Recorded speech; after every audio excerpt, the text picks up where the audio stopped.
You're tired. You're cranky. Cranky's probably not the word. You're miserable. For about every pound of flesh you have, you're going to need about 12 to 14 calories. There you go. Do the math. We're all operating in the same system here. In fact, it's 99.9% the same. Our variance and our physiology is basically eye color, skin color, hair color. We all are the same species. Human. We are all much more alike than different. It's okay to get discouraged. It's not okay to quit. All right. We're in business. Had to restart this thing. Got some of my notes here. My slides were off. So, anyways, episode 17. The debate on how to exercise and eat right is over. That is a strong statement. That's going to be upsetting to people, especially Planet Fitness, since they've got a commercial based on everybody's unique and you do your own thing. Am I recording? We are recording. All right. So I don't need to look at that anymore. This is recorded on January 21st, 2025. Goal of this episode is to bring clarity around how we are the same. Because if you understand how we're the same, you understand that we all don't need our own unique fitness program. Explain why we all have the same needs when it comes to exercise and nutrition. Look at that. It's like I knew what I was going to say. Also, if you go way back to episode 1, where it was, I can't remember what it's called, What to Expect, I briefly touched on some topics. And in there, I made another bold statement that cats are scientifically better pets than dogs. That will be revealed in today's episode. I know you've been waiting a long time, some of you. And we're going to have a good time with that and the whole episode. All right. Outline of topics for today. We've got updates. Everyone is unique. We are the same. Shared DNA. I mean, that's the giveaway right there. But I'm going to go over many reasons why we're the same, but they all come back to our DNA. Anyways, how to take care of our bodies is clear. How we are different, because there's going to be some subtle differences in there. And then some final thoughts.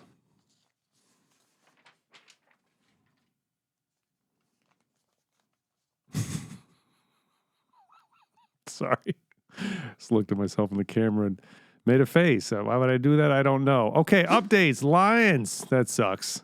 It sucks to start a podcast with something sucky.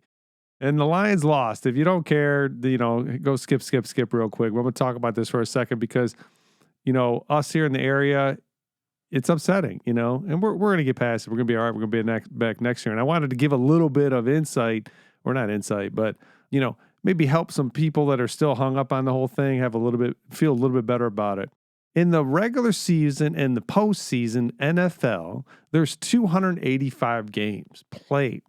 The Lions made it to the seventh from the last game, so that's pretty good, right? It is hard to get into the playoffs, and then it's hard to move on through the playoffs because they're not too long. What is it? 1, 2, 3 rounds. Well, we got the bye. 1, 2, 3. Yeah, 3 if you get the bye. And anyway, so 7 out of 285. That's pretty good. Go Lions. Weather has been very cold. I've been saying cold. It is very cold now. We had a high of 8 today. Subscribers, not great. Email 61. YouTube went from 76 to 78. Spotify dropped 1. Where's my trombone? I had a member of the gym that I own and help run come up to me and told me, because I did a wah on a previous one about the subscribers, and he came and said, man, don't get discouraged. And let's be honest, it's not exciting, but getting discouraged is part of the process. I've been discouraged many, many times in my life. What I don't do and what you don't want to do when you get discouraged is quit. It's okay to get discouraged. It's not okay to quit. But Spotify and Apple stayed the same. So we did lose one on Spotify there. No big deal. We're focused on YouTube anyways. All right, let's get into this. No, wrong one. There it is. Let's get into this. Everyone is unique, really. This is the trend we're seeing right now. Everybody's an individual. Your truth. You got to have your own unique program. You got to, all this stuff. This is the mindset right now. And it's really bad because it makes you feel like you can't connect with anybody, first off. Like, that's not good.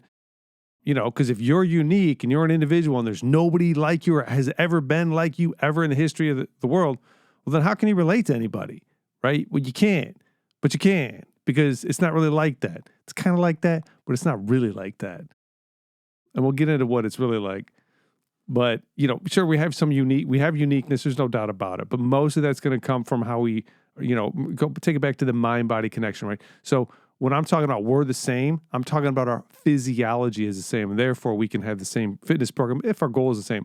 But your uniqueness is going to come from how you perceive the world and how you treat other people. How you perceive the world, how you treat other people is a software thing. It's like a hardware, software. Hardware being the biology, software being how you process the world and people that are in it. But, a lot of this came up for two reasons. One, because I said the same thing to a client that, hey, everybody pretty much needs the same fitness and nutrition program. I think on fitness, people are still like, yeah, I can see that. But nutrition, people lose their minds and they're like, no, if there is one way for everybody, then it's this specific diet. It's it's a vegan or it's a carnivore or it's a whatever, paleo, potato diet, which is a real thing. I'm just rambling right now. But I disagree with all that. And we'll get into why. People get a blood test to check their, see what kind of nutrition they're supposed to have. I've seen that before. I think it's nuts. Individualized, personalized medicine. I get it. But for the most part, we're going to point out why I don't think that's like going to solve everybody's problem. The mindset is out there that we are all different. And I would disagree. And another thing, one of the things that really helped me start to get some clarity around this was I realized, well, we make recommendations on sleep, right? We say everybody should sleep 7 to 8 hours. We say everybody's pretty much going to need a certain amount of water, right? Everybody's going to need, smoking's bad for you, or toxins are bad for you, or rising levels of plastics in our tissues are bad for you. And I would agree on all of that. It's all true. If all that is true, we could say how much sleep somebody should get, and we should say that somebody shouldn't smoke, and we should say that there's a certain amount of water.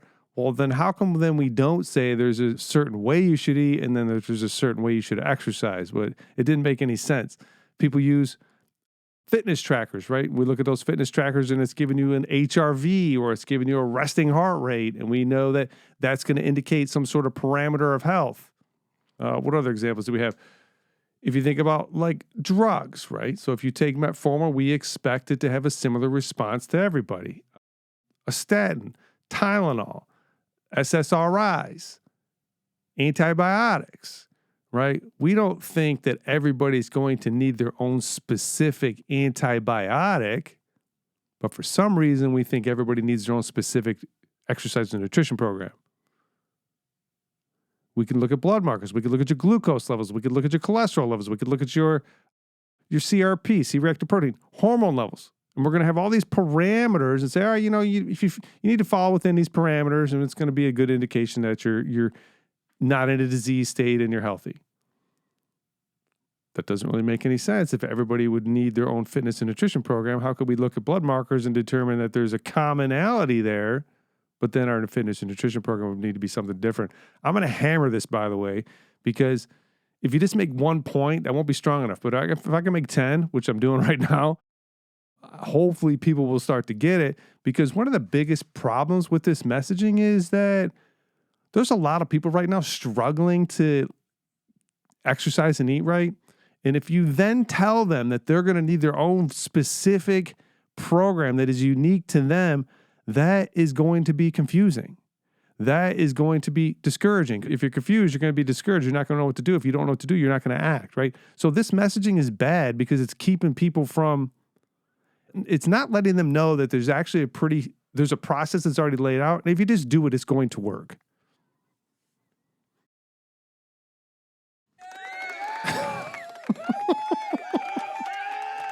That's what I got to say about that. But let us carry on. I think I'm just going to skip that part for now. We are the same. So let's start getting into this, how we're the same. Well, there's some really obvious stuff. We live in the same universe, on the same planet, and we all are the same species. Human. So there's a lot of sameness right there, right off the bat. We all live and die. We all have emotions or experience emotion, at least most of us. Some more than others. We all have to sleep, eat, and move to maintain some semblance of health.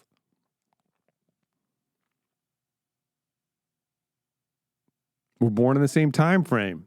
We experience the known and the unknown, which you talked about on another podcast, right? When you're in the known, your nervous system and your biology can calm down. When you get introduced to the unknown, your nervous system and your biology is going to ramp up. We all experience that. And as I said, we're all the same species. I don't know if I already said this because I started this podcast before. This is my third time on this one. That's why I'm getting fired up. So I'll say it again if I haven't already.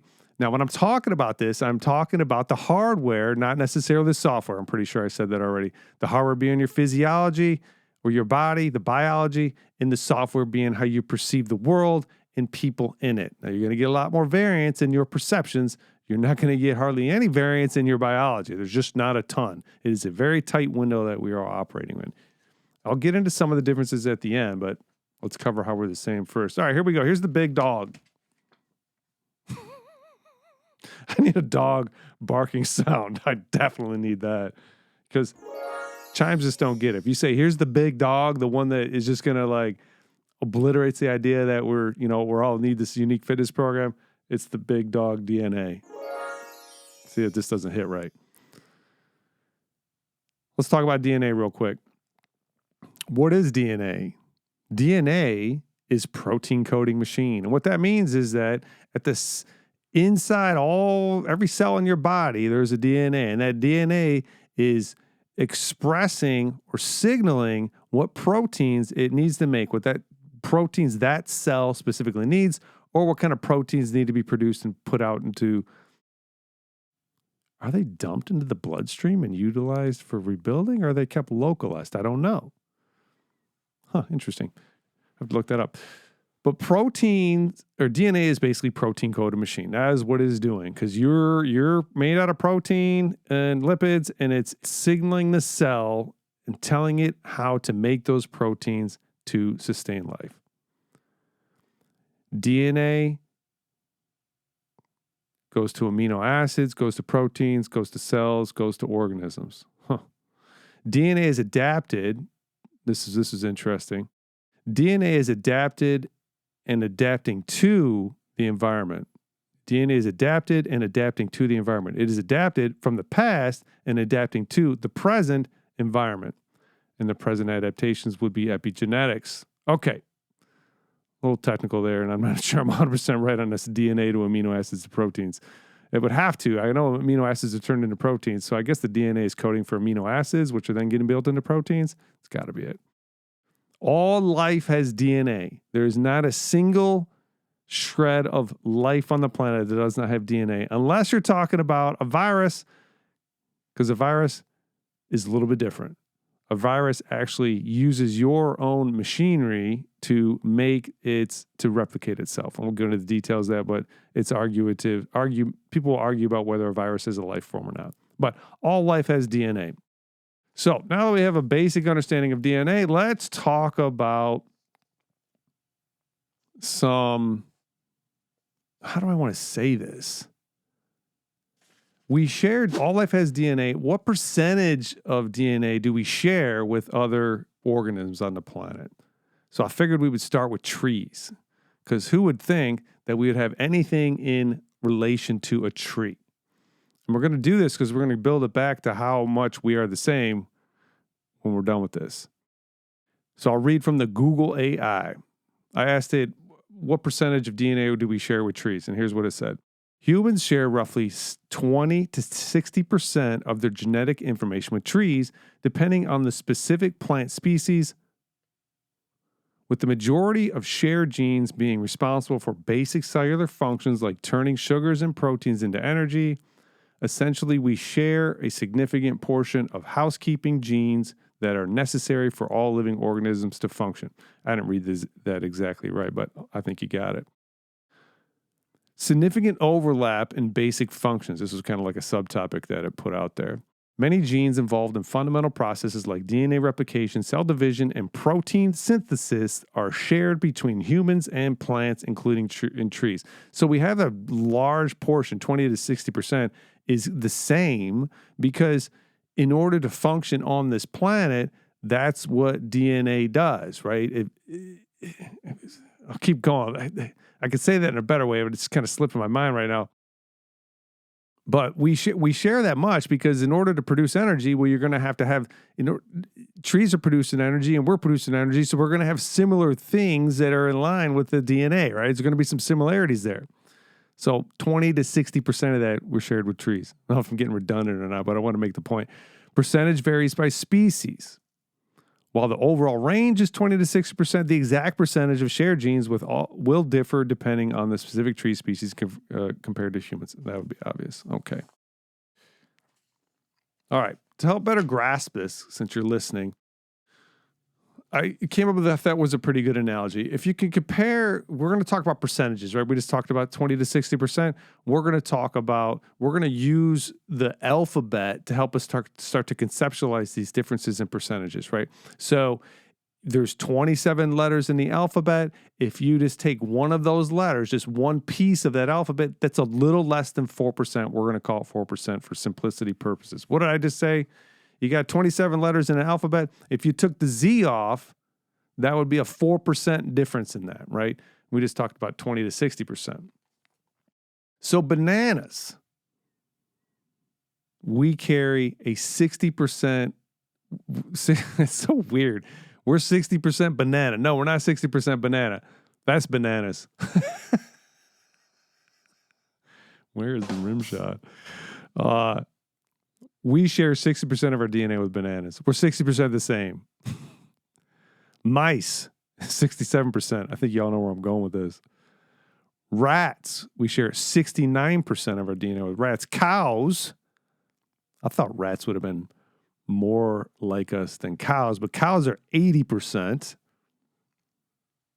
Dogs, you know where I'm going now. Dogs are 82%. We share 82% of our DNA with dogs. And cats happen to be 90%, which,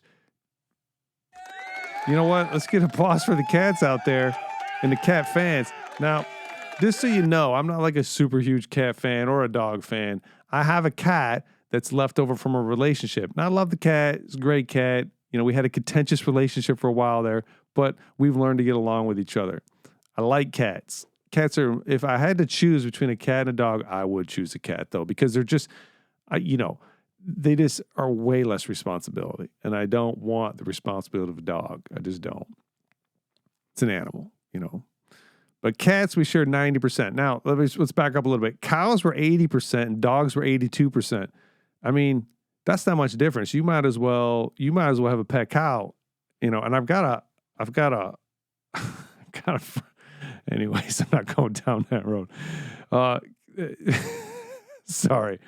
There's a lot of building up to that. Chimpanzees, 98%.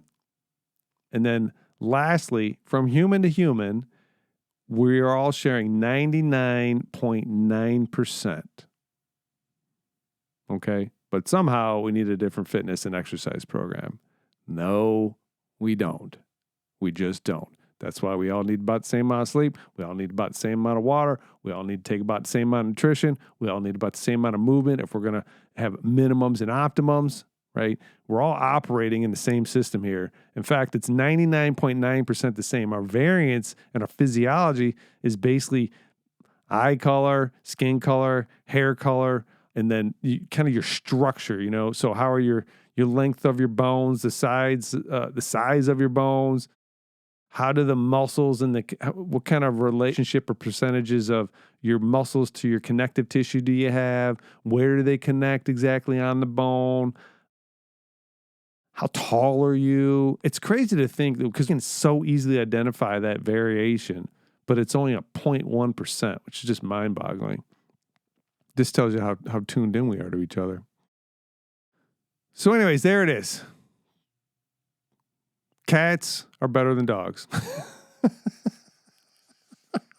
Oh my God. I'm going to get in trouble for this one for 2 reasons. Saying we all need the same exercise program and nutrition, and cats are better than dogs. How to take care of our body is pretty clear. If your goal, I'm going to point this out, if your goal is for your body to function as well as it can for as long as it can. If I were to say, what's your goal with your body? You're like, well, I want it to work really, really well for a long time. Then our exercise and nutrition program is going to be the same. If you're like, my goal for my body is to just, go crazy for the time I'm here and not pay any attention to it, then you don't even have an exercise and nutrition program, and you have the right to do that. I'm not telling you what you can and can't do with your body, as long as it doesn't violate my opportunity to do what I want to do with mine. But if we have the same goal, which I think most of the people listen to this and most of the people on the planet, they want their body to function really, really well for a long, long time, then your exercise program and nutrition program are already laid out. You just got to start doing it. And then make a couple points on that, and then we're gonna what comes after this. We'll point out how we're different, and then we're gonna be done for today, which is fantastic. So for exercise, there's 3 major capacities that are going to deteriorate as you age. And we've gone over this before. Ask yourself, as I age, am I going to get stronger or am I going to get weaker? You're going to get weaker. Are you going to have more energy or are you going to have less energy? You're going to have less energy. Are you going to be more mobile or are you going to be less mobile and stiff, right? Are you going to be able to get your arms over your head, no problem?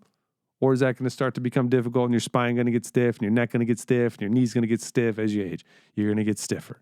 Now, I know it's all very depressing, but the good news is if you do a program that has strength, conditioning, and mobility work in there, you can work against that and you can lengthen your what's called health span and most likely lengthen your lifespan by avoiding disease. You can stretch that whole thing out and your body can work really, really well for a long time. It doesn't have to start feeling lousy when you're 40 or 50. You can keep it functioning really, really well. That's good news. Nutrition-wise, we've covered this before. If you eat 0 calories, you dead. So the one thing for sure you're going to have in common with any other person on the planet is you're going to have to find what's the right amount of energy I need to take in for my body to function well, right? If you're at 0, you're dead. If you're at 200 calories, well, you're dead too. If you're at 800, probably live, but you're not running marathons. You're not super energizer bunny running around getting stuff done. You're tired. You're cranky. Cranky's probably not the word. You're miserable. So you got to build that up, titrate that up, figure out what that level is going to be. And we can actually tell you. So for every pound of flesh that you have, that's if you're not really, really overweight, for about every pound of flesh you have, you're going to need about 12 to 14 calories. There you go. Do the math. Why can we do that? Because we share the same genetics at 99.9%, and we pretty much know how much energy a pound of flesh utilizes. Crazy. So that for nutrition, that applies for energy. It's also going to apply you can think about and apply that to your macronutrients, right? There's going to be a minimum protein, carb, and fat that I want to take in. And there's going to be an optimal amount of protein, carbs, and fats that I can take in for my body to function as well as it can. And then that's going to go into the micronutrients as well. Vitamin C, vitamin D, magnesium, zinc, folate, carnitine, choline, all these small quantity things. Well, they're going to have a minimum and an optimum as well. Getting that dialed in would be a little bit more difficult, but again, we all kind of fall in these general categories with that stuff because we're all operating under the same DNA. DNA is doing what it's doing. Fantastic. Where are we at? This is way shorter than I thought it was going to be. I have a whole history. I was going to go into the history of some stuff, and I took it out. So, it's going to be too long, but it's not. The next episode, I'm going to talk about more specifics of, how much should you exercise? How much conditioning work should you do? I'll give like general parameters, kind of like the same kind of thing, like a minimum and then an optimum. It's going to vary. That's going to be a significant amount of variance in there, but I'm going to think through that and see if I can come up with some general recommendations. All right, what does it say? How we are different. Okay, so let's talk about there's going to be some differences when it comes to people. So the obvious stuff, well, how much you weigh, that's going to create a difference in how many calories you take in, and then how much you move. So those are the two. That's not what, kind of the point I want to make with the differences. So whatever. The two major players, though, right? If we're going to talk about, hey, we all got the same DNA and everything's pretty much the same, there's going to be two things that can kind of factor in there. And one of them's pretty obvious. There could be some genetic variation in there.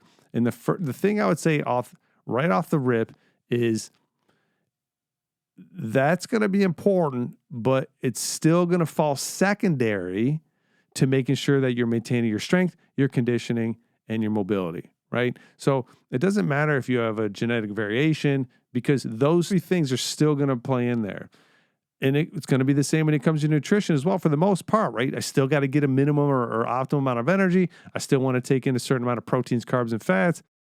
But you might end up with some variance in the micronutrients. And so when we're talking about genetics, that is, I have no idea. I've not really looked at it. I know there's some big ones, MFR or something like that. And so what I would say is, if you've got your nutrition and you've got your exercise in line and dialed in, then it's time to start thinking about, hey, maybe I need to optimize some of these micronutrients for my potential genetic variations. And I would refer you to Peter Attia or Chris Masterjohn. Peter Attia, Attia, or Chris Masterjohn, just like it's spelled. Those two guys are the only two that I know of. I know there's plenty more than that, but those are the two that I know of that have a lot of information when it comes to genetic variability. And the other thing that can come in, and this is something I've come to understand more recently, is your own individual experience. And most of this is going to come into play when you were growing up in that environment that you grew up in. And this, so just as an example, if you grew up in a very high stress environment, maybe it wasn't the healthiest environment, you're going to see some variation. But what we see then is if somebody grew up in a high stress environment, then their physiology kind of maintains a higher stress level and it doesn't really change much. You'll get some micronutrient differences and maybe you need a little more calories, but it's barely even measurable, I don't think. The thing you'll need to do differently, though, and I do have some recommendations on that, is if you are more of a high-stressed person, let me make sure I didn't miss anything here. Environment growing up, stress, more blood, as far as I know. It could be more mind things, but I will point out that before I get into the specifics, how do I say this? It's hard to differentiate between if you grew up in a high-stress environment and is this affecting your physiology or is this affecting your mind and how you perceive the world? And that's why we see these elevations and stress levels continue on through life. It's hard to say exactly, but regardless, it doesn't matter. You need to take some sort of action. And I would recommend a slightly different approach to your training if that is you. Now, you still need to maintain your strength.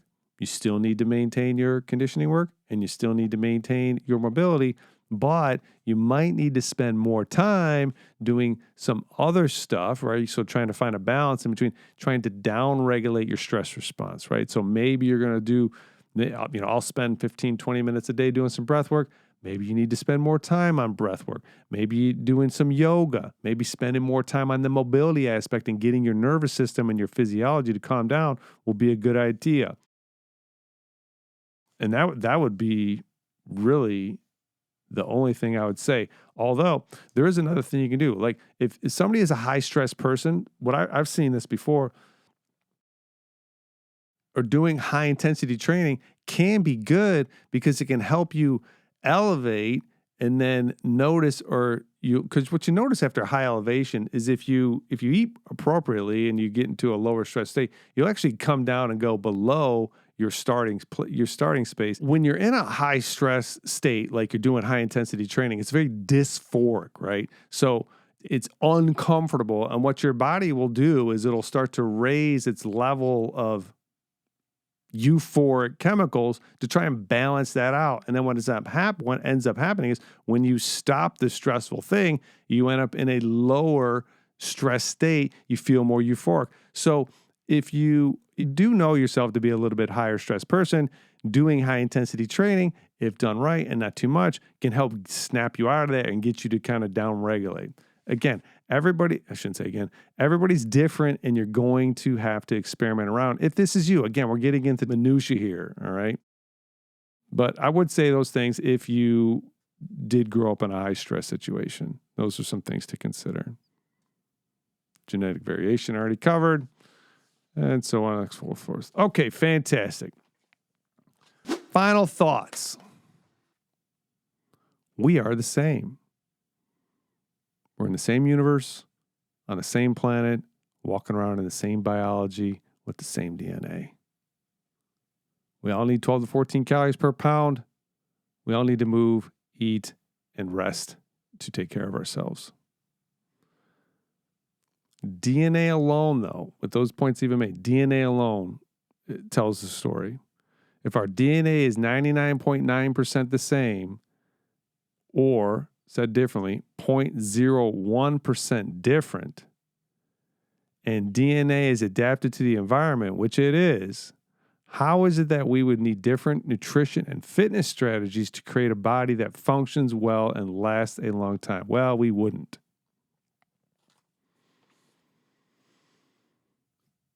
And my final statement before closing this out. To say we are all different just doesn't paint an accurate picture. We are all much more alike than different, physically. Our differences lie in how we view or think about the world and the people in it. Maybe when we agree on how to best take care of our bodies, we can begin to agree on how to best take care of each other. And that's what I got to say today. We're the same, guys. Oh, look at that. Oh, look at that. Sign to come. Is that backwards? I think it is going to be backwards. Anyways, had that design put together. Going to put a sign up. If you can see that, if you're on audio only, you didn't see that, but that's all right. All right, guys, that was fun. Next podcast, I'm going to get into some specifics on training and nutrition. Oh, I lost my... There we go. So what is that going to be called? How to keep your body functioning for as long as possible. Next episode. Help us grow. Like and subscribe on YouTube. Submit your questions to Dennis@DennisFenrich.com. And we will see you guys or talk to you next week. Over and out.